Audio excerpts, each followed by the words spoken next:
और ही 497 post arrest bell इसको कहते हैं कि जब बंदा अरेस्ट होता है तो उसके लिए ये कहता है when any person accused of any non-bailable offense is arrested or detained with without warrant by the officer in charge of police station।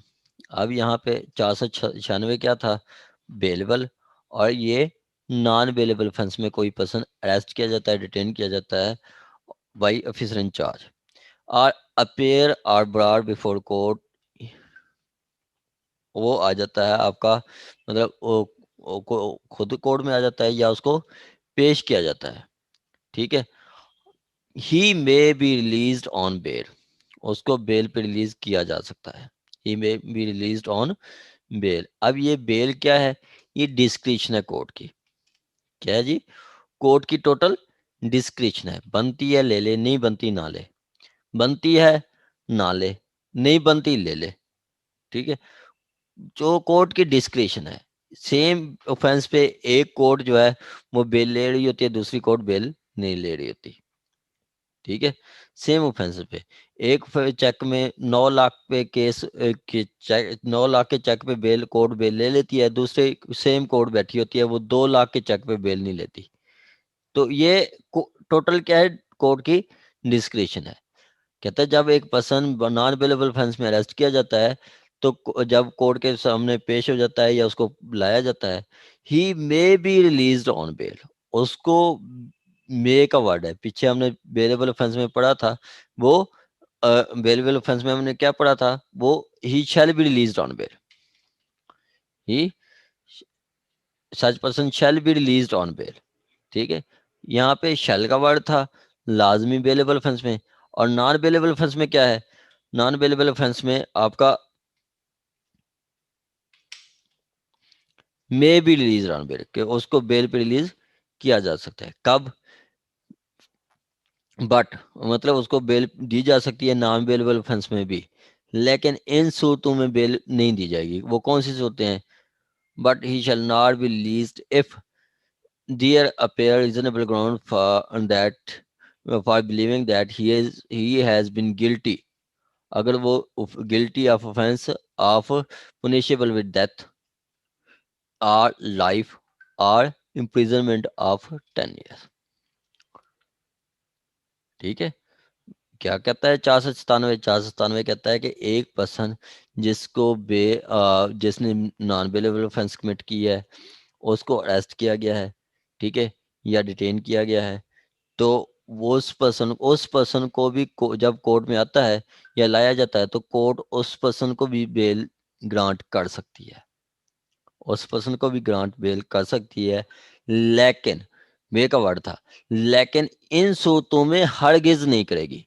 Shell not B so released, वो को कभी भी रिलीज नहीं किया जाएगा। कब, जब उसने कोई ऐसी ऑफेंस की है जिसकी सजा डेथ है, लाइफ है या 10 साल है।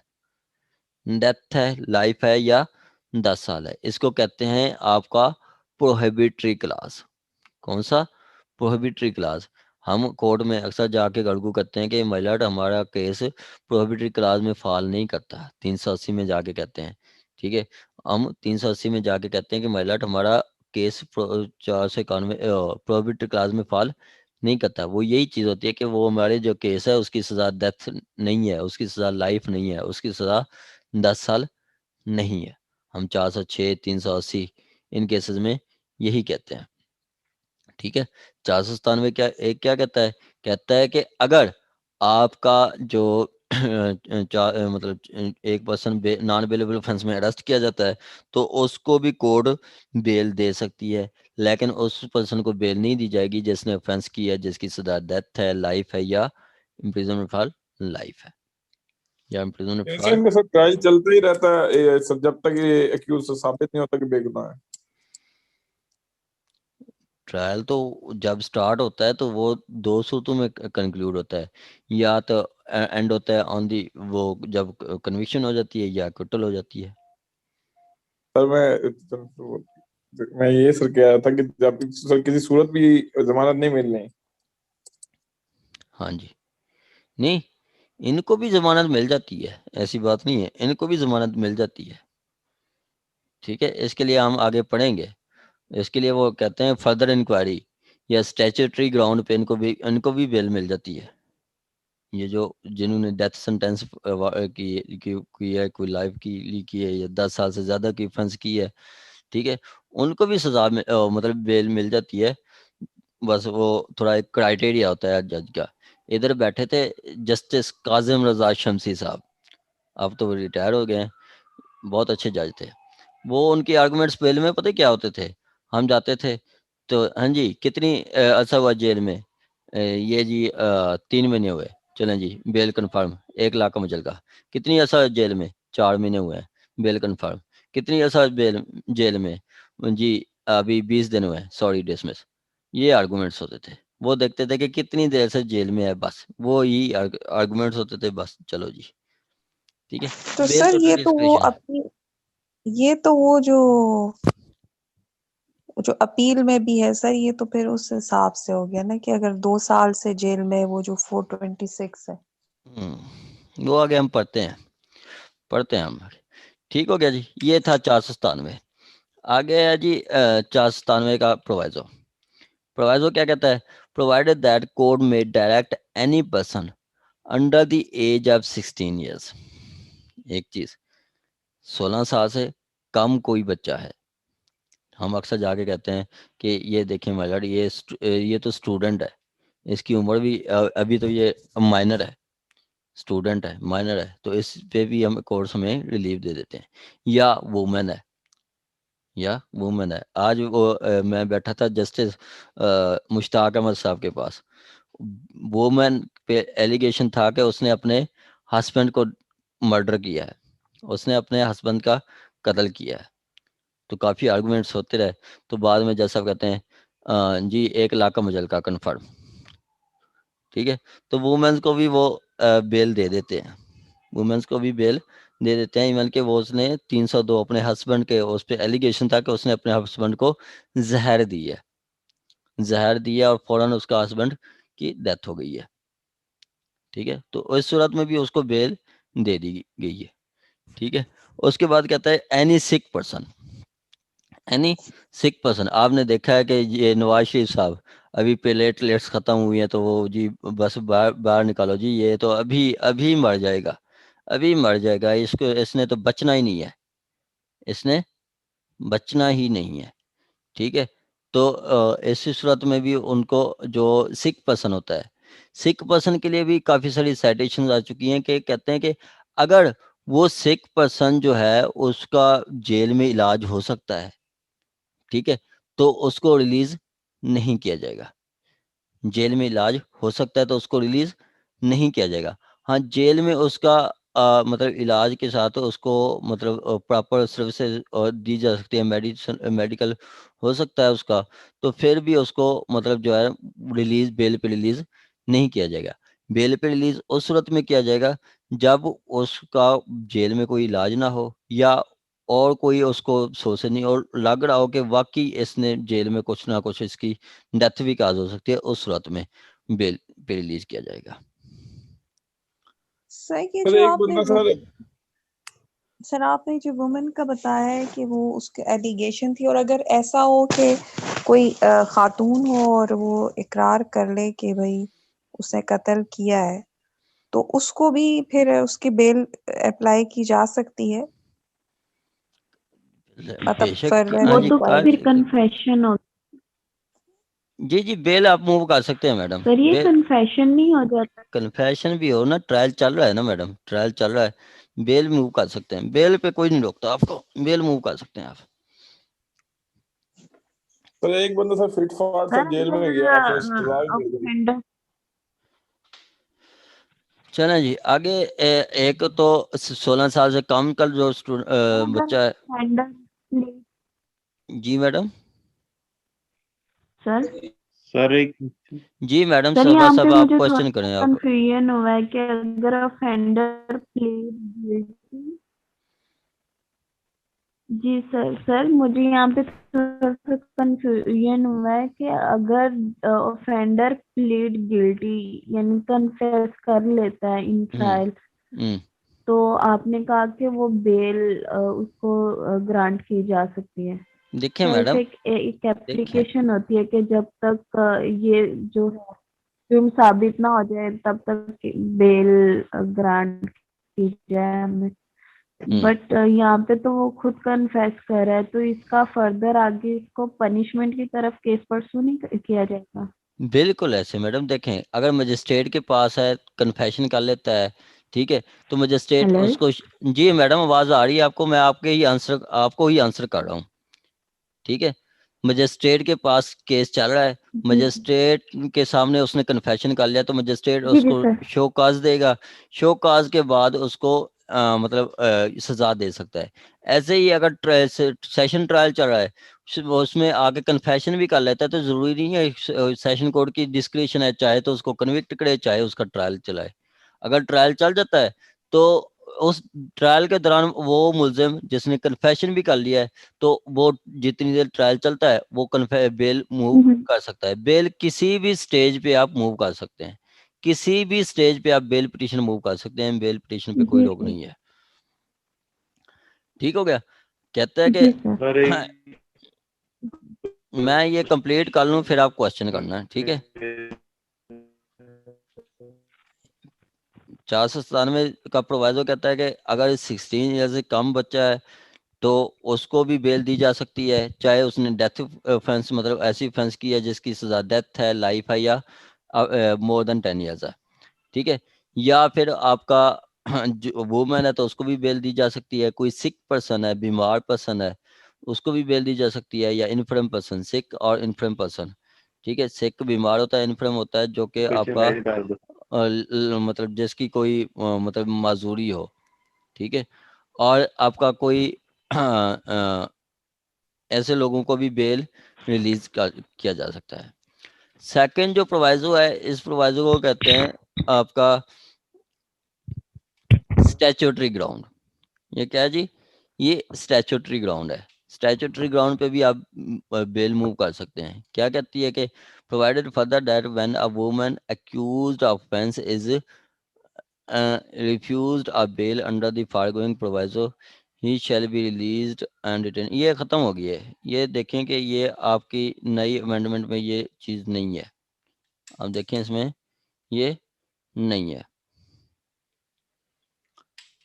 आ गया जी सेकंड प्रोवाइजो, कहता है कि provided further that the court shell except where it is opinion that delay in the trial of accused has been occasioned by the act or omission of accused or any other person acting in his behalf, direct that any person shall be released on bail।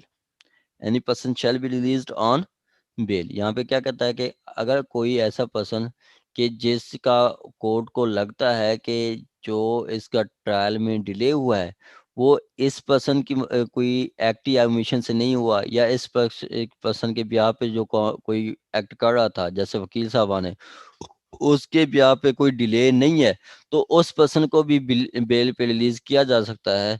कब? वो ये situation है। कहता है who being accused of offence not punishable with death, ऐसी offence commit की है जिसकी सजा डेथ नहीं है, has been detained for the such offence for continuous period exceeding 1 year. अब वो 1 साल से जेल में है। अगर in case of women exceeding 6 month and whose trial has for the such offence has been not been concluded. यहाँ पे स्टैट्यूटरी ग्राउंड क्या है? स्टैट्यूटरी ग्राउंड ये है कि एक आपका मुलजिम है, ठीक है, जिसको 1 साल हो गया जेल के अंदर है, 1 साल हो गया है जेल के अंदर है, मेल मुलजिम है, 1 साल हो गया जेल के अंदर है, और उसने ऐसी ऑफेंस की है जिसकी सजा डेथ नहीं है, ठीक है।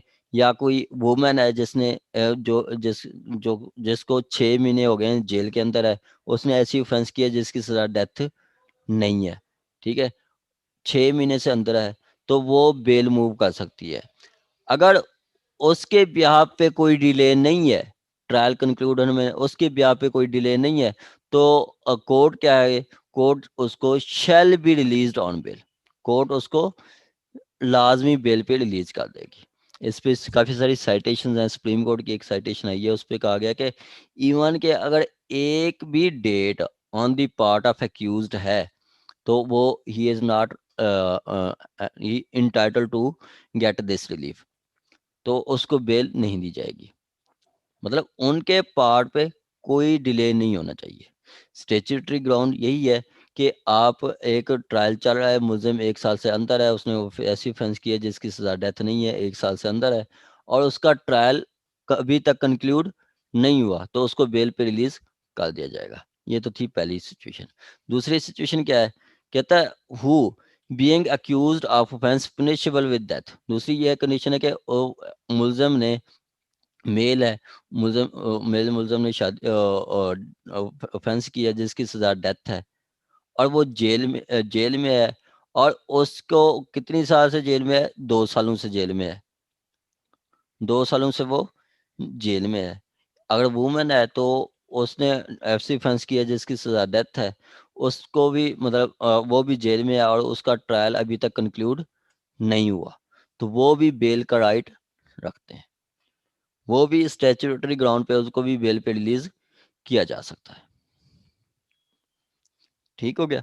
स्टैट्यूटरी ग्राउंड मैं फिर आपको बता देता हूँ, स्टैट्यूटरी ग्राउंड क्या है कि एक मुलजिम जिसको 1 साल हो गया है जेल के अंदर है और उसका ट्रायल भी कंक्लूड नहीं हुआ, उनके पार्ट पे कोई डिले नहीं है, तो वो बेल मूव करेगा कि देखें माय लॉर्ड, मैं 1 साल से जेल के अंदर हूँ, मैंने कोई ऐसी ऑफेंस नहीं की है जिसकी सजा डेथ है, ठीक है, तो मुझे रिलीज किया जाए। कोर्ट देखेगी कि उनके पार्ट पे कोई डिले नहीं है, तो court shall be released on bail, तो कोर्ट ऐसे पर्सन को लाजमी बेल पे रिलीज कर देगी। आगे कहता है third proviso, provided further that the provision of foregoing proviso, ये तो मतलब जो हम स्टैट्यूटरी ग्राउंड की बात की है, ये provided further that the provisions of foregoing proviso मतलब पिछली प्रोवाइजो, ये statutory ground shall not apply to previously convicted person. ठीक है, ये ऐसी कोई मतलब और ये रिलीफ है, ये ऐसे पर्सन को नहीं दिया जाएगा जो कि प्रीवियसली कन्विक्टेड है। प्रीवियसली कन्विक्टेड पर्सन को स्टैट्यूटरी ग्राउंड पे बेल पे रिलीज नहीं किया जाएगा। ठीक हो गया। आगे कहता है कि for an offence punishable with death और लाइफ, एक पर्सन, ऐसा पर्सन जिसने जो प्रीवियसली कन्विक्टेड है ऐसी ऑफेंस में जिसकी सजा डेथ है या लाइफ है, मतलब वो 302 में प्रीवियसली कन्विक्टेड है, तो उससे ऐसे पर्सन को भी स्टैट्यूटरी ग्राउंड पे रिलीज नहीं किया जाएगा। दूसरा, a person who in the opinion of court is hard and disparate and dangerous criminal. यही प्रोवाइजो हमने पीछे भी कहीं पे पढ़ के आए हैं, किसी को है याद? बेल के ऊपर हम पढ़ के आए थे, एनीवन? सर ये अपील में है ये वी चीजें, आई थिंक अपील 417 कौन सा सेक्शन है? 417 में है सर। 411 का 411 ए का 411, प्रोवाइजो हाँ। है, 411 ए 11 का में प्रोवाइजो है।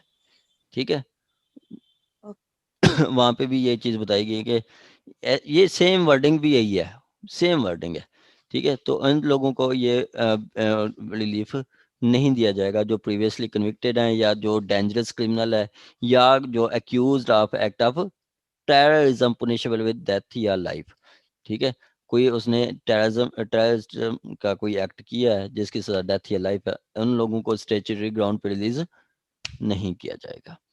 ये आगे कहता है आपका 497(2), ये इंपॉर्टेंट है। ठीक है, इसको कहते हैं फर्दर इंक्वायरी। ठीक है, फर्दर इंक्वायरी इसको कहते हैं। फर्दर इंक्वायरी, फर्दर इंक्वायरी में भी आपका बेल जो है एज ए राइट आपको दिया जाता है, बेल आपको एज ए राइट दी जाती है। फर्दर इंक्वायरी को जो डिफाइन किया गया है, it is yet to be determine that either the accused committed offense or not।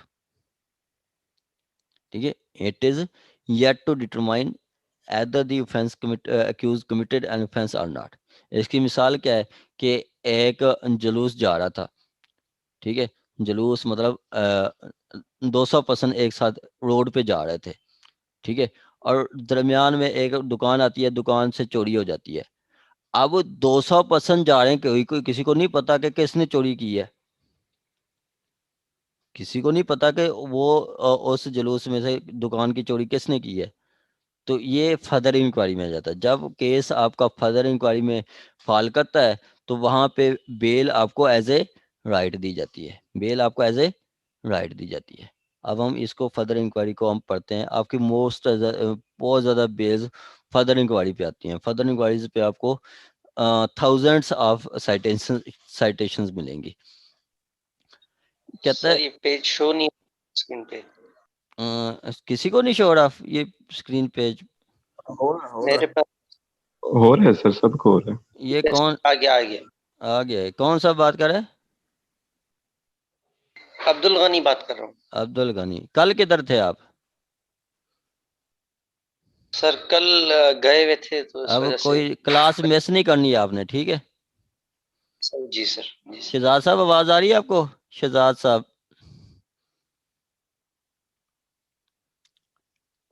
Advocate Shahzad Karachi. Ji ji sir, आवाज आ रही है मेरे पास। चले, गुड हो गया। आ गया जी आपका। Thank you so much for that. अच्छा लें जी। कहते ये 497 ये फर्दर इंक्वायरी में आ जाता है। कहता है if it appear to such officer और कोर्ट, मतलब वही SHO या court, at any stage of investigation, inquiry, trial. अब ये फर्दर इंक्वायरी की प्ली आप तीनों स्टेजेस पे ले सकते हैं, तीनों स्टेजेस पे ले सकते हैं, ठीक है? क्या कि फर्दर इंक्वायरी की जो प्रोवाइड मतलब का रिलीफ है वो आप investigation, inquiry, trial, investigation, inquiry, trial, तीनों स्टेजेस पे फर्दर इंक्वायरी का आप रिलीफ ले सकते हैं। एज द केस में भी, मतलब वो एज द केस में भी का मतलब ये है कि वो इंक्वायरी इन्वेस्टिगेशन स्टेज भी हो सकती है, इंक्वायरी स्टेज भी हो सकती है, ट्रायल स्टेज भी हो सकती है। That there is not reasonable grounds for believing the accused has committed a non-bailable offense, ठीक है? अब यहाँ पे वो कहता है कि कोई ग्राउंड्स नहीं मिल रही कि जैसे ये यकीन किया जा सके कि मुलजिम ने कोई ऑफेंस कमिट किया है, ठीक है? ट्रायल के दौरान, इन्वेस्टिगेशन के दौरान, इंक्वायरी के दौरान कोर्ट को या ऑफिसर को, SHO को पता चलता है कि कोई ग्राउंड्स नहीं मिल रही होती कि क्या इस पर्सन ने कोई ऑफेंस कमिट की है या नहीं की, ठीक है? कोई बेलेबल ऑफेंस कमिट किया है या नहीं, but that there are sufficient ground for further inquiry into his grounds. या क्या कहता है जी? सफिशिएंट ग्राउंड्स हैं फर्दर इंक्वायरी के, कि कोर्ट कहेगी कि फर्दर इंक्वायरी करें, आप फर्दर इंक्वायरी करें कि क्या इसने कोई वाकई ऑफेंस कमिट की भी है या नहीं, फर्दर इंक्वायरी करें कि इसने कोई ऑफेंस कमिट की है या नहीं। द अक्यूज्ड शैल, ये शेल का वर्ड आ गया, मतलब मैंडेटरी है, लाजमी उसको रिलीज किया जाएगा। Pending to such inquiry be released on bail. तो जितनी देर तक वो इंक्वायरी नहीं होती वो उसको लाजमी रिलीज कर दिया जाएगा, जितनी देर इंक्वायरी नहीं होती उसको लाजमी रिलीज कर दिया जाएगा, ठीक हो गया? कहता है are at the discretion of such officer or court on the execution by him of a bond without sureties for his appearance as hereinafter provided। और या फिर कोर्ट उसको विदाउट बॉन्ड उसको रिलीज भी कर सकती है, ठीक है? विद मतलब उसको श्योरिटी के बगैर भी उसको रिलीज कर सकती है। On the execution by him of a bond without surety, मतलब उसको पर्सनल श्योरिटी पे भी कोर्ट रिलीज कर सकती है। सर ये जो पर्सनल ये बॉन्ड होता है इसका भी कोई फॉर्म होता है? पर्सनल तो मतलब उसकी मतलब जाती कोई मैडम उसकी जाती कोई अपनी मिल्कियत के डॉक्यूमेंट्स दे देगा, अपनी किसी मिल्कियत के, या इवन के ऐसा भी होता है कि वो उससे उसका शनाख्ती कार्ड ले लेते हैं। मैंने एक बेल करवाई थी वो 267 में पब्लिक नाजेंस पे बेल क्या थी वो, कोर्ट बेलेबल ऑफेंस था तो कोर्ट ने कह दिया कि 30,000 का मुचलका। मैंने कोर्ट को रिक्वेस्ट की कि ये ऐसा पर्सन नहीं है, ये गरीब आदमी है, इससे श्योरिटी अरेंज नहीं हो रही। तो कोर्ट कहते हैं चलें जी इसको वो पर्सनल श्योरिटी कर दें, उसको शनाख्ती कार्ड दे के भी हो गया था। ठीक हो गया। ये है आपका And 497 तो the bond without shortage for his appearance, sir इसको बॉन्ड की जरूरत नहीं है सर, श्योरिटी की जरूरत नहीं है। नहीं, श्योरिटी होता है कि तीसरा पर्सन, अदील अहमद आपकी बेल हुई है तो आपका श्योरिटी होगा मलिक अली मलिक, वो श्योरिटी है, वो विद श्योरिटी है। विद आउट श्योरिटी क्या है कि आप की बेल हुई है तो कोर्ट कहेगी कि चलें जी आप अपनी श्योरिटी दे दें, आप अपना कोई डॉक्यूमेंट्स दे दें।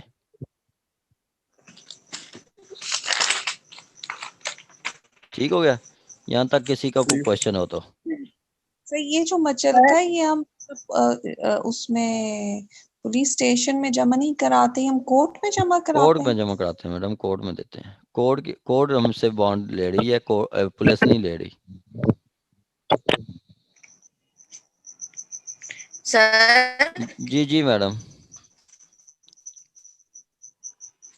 मैडम आवाज आ रही है, आप बात करें। सर ये जो जी सर ये जो रियल आईडी कार्ड जो होता है वो रख लेती नहीं है कोर्ट अपने पास, कापी या उसका कापी मैडम, कापी रखते हैं। ओरिजिनल तो रख लेते हैं आपके वार्डन वगैरह रख लेते हैं, कोर्ट सिर्फ कापी रखती है। हाँ जी वो करते हैं ना जब ये चालान वगैरह गाड़ियों का, तो फिर वो रख लेते हैं ना आईडी कार्ड। हाँ जी, चलें जी आगे। जी सर थैंक यू। आगे कहता है an officer or court releasing any person on bail under subsection 1। Subsection 1 क्या है, वो जो आपका प्रोहिबिटरी क्लास में, ठीक है, और अंडर सबसेक्शन 2 फर्दर इंक्वायरी में shall record his reason in writing और his reason for doing so. वो अपना आर्डर भी की रीजन भी लिखेगी कि मैं इस वजह से इस पर्सन को रिलीज कर रही हूँ, वो कोर्ट रीजन लिखती है। ठीक है, कोई भी आप बेल आर्डर पढ़ें कोई भी है तो उसमें कोर्ट रीजन लिखती है कि इस वजह से मैंने इसको रिलीज किया है, इस वजह से मैंने इसको रिलीज किया। आगे 4 कहता है if at any time after the conclusion of the trial of a person accused of non-bailable offense and before judgment is delivered, the court is of opinion that there are reasonable grounds for believing that the accused is not guilty of any such offense. It shall be released the accused if it is in custody on the execution of him of a bond without surety for his appearance on to hear judgment. कहता है कि judgement का ये जो 497(4) ये mostly कोई मतलब बहुत शाज़ नाज़र एक्सेप्शनल केस में आ सकता है, वैसे ये इस्तेमाल नहीं होता। कि यहाँ पे 497(4) में क्या कहेगा कि एविडेंस रिकॉर्ड हो गई, आर्गूमेंट्स पे है कोर्ट केस। अब एविडेंस से पता चला जज साहब को कि ये पर्सन जो है, ये अक्यूज पर्सन, इसको सजा नहीं होगी, ये एक्विट हो जाएगा, बरी हो जाएगा, तो वो सजा सुनाने से पहले उस पर्सन को रिलीज कर सकता है, सजा सुनाने से पहले उस पर्सन को रिलीज कर सकता है।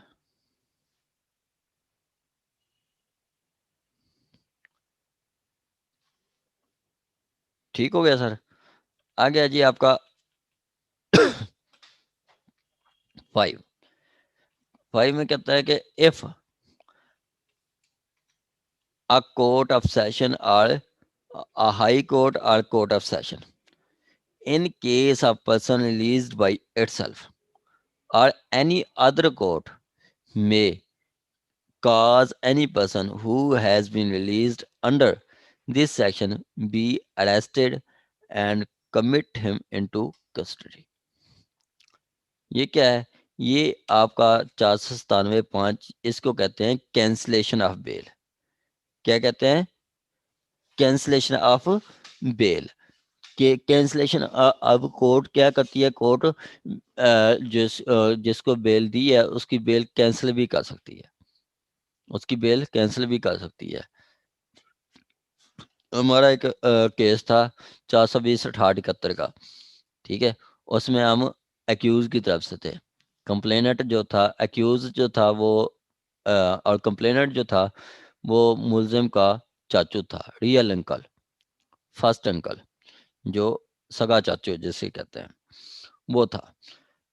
अब बेल हुई 420/68 की, 400 सेशन कोर्ट ने बेल ले ली। उन्होंने बेल कैंसलेशन मूव कर दी हाई कोर्ट में, ठीक है। उन्होंने बेल कैंसलेशन मूव कर दी। और उस पर्सन को पता था कि उस पर्सन को हो सकता है कि मेरी वो मम्मी डैडी पर्सन, वो हो सकता है बेल खारिज हो जाए, वो उस डर से वो पहले ही वो लंदन चला गया, ठीक है। तो ये क्या है, आपकी कैंसलेशन ऑफ बेल कि कोर्ट जो आपकी, वही कोर्ट या कोई दूसरी कोर्ट उस पर्सन को जिसकी बेल पे रिलीज किया जा गया है उसको फिर कस्टडी में भी डाल सकती है, कैंसलेशन ऑफ बेल, ठीक है। सर ये पर्सन रिलीज्ड बाय इटसेल्फ, हम्म इसका क्या मतलब है? अब सेशन कोर्ट है, उसने खुद रिलीज किया है, खुद सेशन कोर्ट ने ऑर्डर रिलीज किया, हाई कोर्ट ने, सेशन कोर्ट ने खुद रिलीज किया है, ठीक है। या किसी दूसरी कोर्ट ने खुद रिलीज किया है, तो वो कोर्ट खुद या कोई दूसरी कोर्ट उसकी बेल खारिज कर सकती है। जैसे अब सेशन कोर्ट ने वो हमारे जो अक्यूज था 420/68 में, उसको बेल अलाउ की थी। अब वो सेशन कोर्ट खुद भी बेल उसकी खारिज कर सकती है, कोई दूसरी कोर्ट भी उसकी बेल खारिज कर सकती है। हमारे भी उसी कोर्ट में उन्होंने नहीं फाइल किया, क्योंकि जिस कोर्ट ने बेल मूव की, बेल दी है, वो दोबारा वो अपने ऑर्डर को रिकॉल नहीं करेगी, वो उसको नहीं, इसलिए उन्होंने हायर फोरम पे चले गए वो। सर ये बेल अगर आपकी इसके लिए अपील हो सर, एक तो जस्टिस ऑफ पीस है ना, और अगर जस्टिस ऑफ पीस जो है वो भी ना करे तो अपील होगी फिर। सॉरी वो तो एफआईआर है, सॉरी मेरा मतलब है बेल जो है, अगर आपकी बेल ना हो एक्सेप्ट तो आप फिर अपील कर सकते हैं बेल के लिए। मैडम आप 600 दफा बेल मूव करें, कोई आपको कोई नहीं रोकते, 600 दफा बेशक मूव करें, ठीक है। लेकिन इस पे वो जुबैर केस है जो कि PLD 1986 supreme court page 1973 supreme court page आपका है कोई 173, 1986 पेज 173, उसमें कहा गया कि आप सेम ग्राउंड्स पे बेल मूव नहीं कर सकते। PLD 1986 supreme court page 173, same grounds पे आप बेल मूव नहीं करेंगे, ठीक है। सेम ग्राउंड पे आप सेम कोर्ट में बेल मूव नहीं करेंगे। जैसे मजिस्ट्रेट ने खारिज की तो आप सेशन कोर्ट आ सकते हैं, सेशन कोर्ट ने खारिज की तो आप हाई कोर्ट आ सकते हैं, ठीक है, हाई कोर्ट आ सकते हैं, ठीक हो गया। सर केस रिपीट कीजिएगा condition. PLD 1986 supreme court 173, sir ये बड़ा लेकिन लैंडमार्क जब हम जजमेंट लोग है। चालान, सॉरी आपको डिस्टर्ब किया। जी जी मैडम। जी सर। सर ये बोलना था कि जब हम लोग चालान से पहले बेल फाइल करते हैं जुडिशियल मजिस्ट्रेट के पास और वो डिसमिस कर देती है, तो फिर चालान आने के बाद हम लोग फिर दोबारा से जुडिशियल मजिस्ट्रेट के पास ही तो फाइल करते हैं ना, वो दूसरी लेकिन ग्राउंड। हाँ ग्राउंड चेंज हो सकती है। जी जी सर, क्योंकि हम लोग फिर यही ग्राउंड लगते हैं कि हमने जब बेल फाइल की थी तब चालान नहीं आया था, अब चालान आ गया। जी बिल्कुल। जी मैडम रुआ साहबा आप कुछ कहना चाहती हैं? जी सर।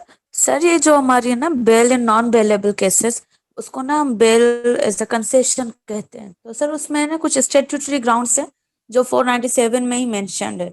तो सर उसके अलावा भी कोई ग्राउंड्स होते हैं ना, 10-12 और भी है, जैसे रूल ऑफ कंसिस्टेंसी आ गया या क्या, तो वो भी हम लिख सकते हैं या वो फिर हमारे डिसरिगार्ड कर देते हैं, सॉरी डिस्कार्ड कर देते हैं? जी मैडम वो उस स्टेज पे उस पे भी हम ले सकते हैं। रूल ऑफ कंसिस्टेंसी पे आपकी मैंने एक बेल करवाई थी तो उसमें हाई कोर्ट ने खुद वो रूल ऑफ कंसिस्टेंसी पे एक जजमेंट कोर्ट की थी उसी बेल ऑर्डर में। वो 1979 SCMR पेज मेरा ख्याल 6 है, 1979 SCMR पेज 6। उसमें क्या था कि वो रूल ऑफ कंसिस्टेंसी क्या है कि 4 मुल्जमान है, 4 मुल्जमान पे सेम मतलब ऑफेंस है और सेम उनका रूल है, ठीक है, सेम रूल होना चाहिए। सेम रूल है, एक मुल्जिम को बेल मिल गई है तो दूसरे मुल्जमान को भी बेल लाजमी दी जाएगी। ये है रूल ऑफ कंसिस्टेंसी। अगर उनका रूल डिफरेंट है तो नहीं, वो रूल ऑफ कंसिस्टेंसी अप्लाई नहीं होगा, सेम रूल होना चाहिए। ये PLD 1979 सुप्रीम कोर्ट 06 पेज। आपको जो साइटेशन मैं बताता हूँ वो आप लाइब्रेरी से प्रिंट करवा के लाजमी पढ़ा करें। ये चीज़ें फिर जब एक दफ़ा एक साइटेशन आप पढ़ लेते हैं तो वो आपको याद रहती है, अगर वो आप नहीं पढ़ते तो फिर याद नहीं रहती। ये उन्होंने बेल पिटीशन कोर्ट की थी हाई कोर्ट ने, तो मैंने वो ही बेल पिटीशन मैं गया लाइब्रेरी से और वो प्रिंट करवाई और मैंने वो चीज़ें पढ़ी, ठीक है। तो जो आप एक साइटेशन पढ़ लेते हैं वो कभी नहीं भूलती आपको, अगर आप सिर्फ सुन लेते हैं तो वो हो सकता है भूल जाए। मैं आपको साइटेशन लिखवाऊंगा, चंद एक साइटेशन सिर्फ बेल पे हैं, वो आपने लाजमी पढ़नी है। वो